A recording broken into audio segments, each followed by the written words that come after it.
Welcome to Cairns. We're right on the ocean. I'm going to talk a little bit about it when I get there. If you could see it from here, you'll notice something. I'm not talking about that. That's called construction. That's not the ocean. That's man-made. It's a pool. It's not open. If you look behind me, you'll see an awful lot of mud. It's a big mud flat at the moment. It is somewhere near low tide, and that's the intertidal zone. It's also a king tide. I will explain. Because the thing is, the Great Barrier Reef is made up of like 300 reefs, coral reefs.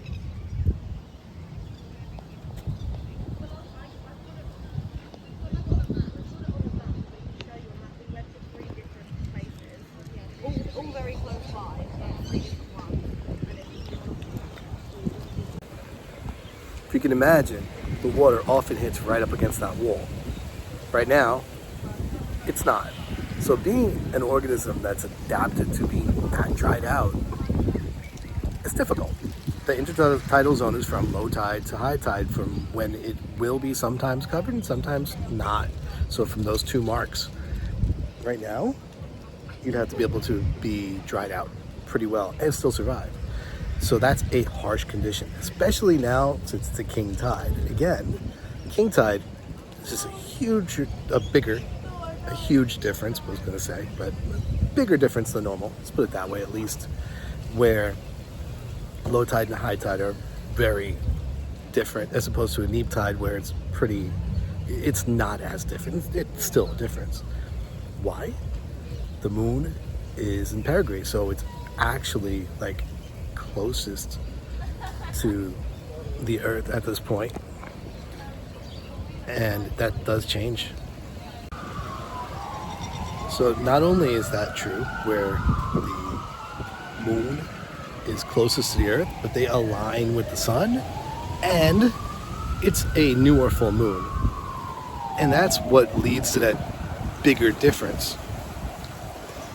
So not only do you have to be adapted to normal tidal flows, which do change and vary, as you can see, but also to extremes like this. So you have to be able to be flooded and dry if you're an organism that lives in that intertidal zone. There are many organisms that live in the mud. We have different types of worms and some mollusks and other organisms that live in these zones, for sure. And while it may get harder for some of them, especially if they're not so well adapted, they're kind of adapted to this environment, especially with the extremes, it gets easier for some. For example, you have some shorebirds here, like this masked lapwing, and those ibis over there that are using this to their advantage, where they can poke into the mud, and there's so much mud, so much exposed mud, more feeding for them. Also realize, even though these pools are small, there are some fish that can live in pools like this. I don't see any at the moment, but I'm sure there are some in here. It's a vast area that you could even try to look at. But it's difficult. The oxygen levels are low. You're dealing with hypoxic conditions sometimes. If you want to talk about large areas or dead zones, no, I'm talking about just more anaerobic type conditions, if you will. Low oxygen is a better way to put it. And that makes it difficult for fish to breathe, obviously, in the low oxygen conditions. Dissolved oxygen varies by temperature. These can heat up pretty quickly as well. There's even more dissolved oxygen, and they don't get replenished from the ocean. You can also see examples of resource partitioning here, being able to eat different foods in different areas of the mud flat.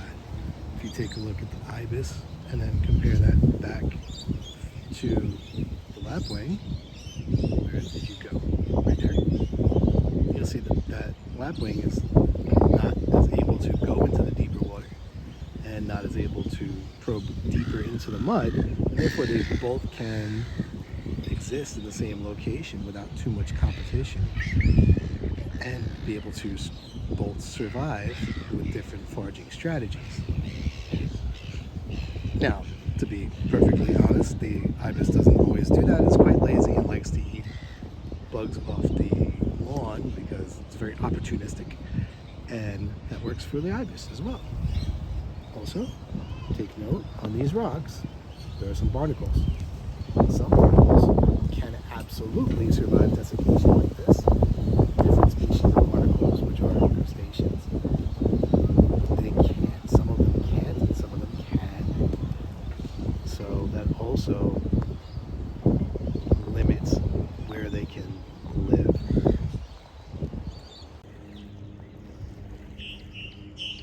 No longer just a mud flat, as you can clearly see, different tide, much higher, much more water, much different environment, much more submerged that these organisms need to be adapted to.